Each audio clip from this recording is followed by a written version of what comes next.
Question of Fidgets.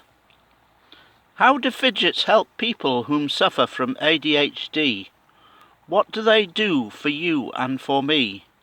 Can they aid us in study, with work and social scene? By spinning fidgets, what positive aspects do they bring? Does fidgets spinning aid us in listening skills by relaxing? Will this help us focus on goals to achieve great things? Maybe they just occupy us so we're not maudling. Or perhaps fidgets, like clackers were, are just the new in thing.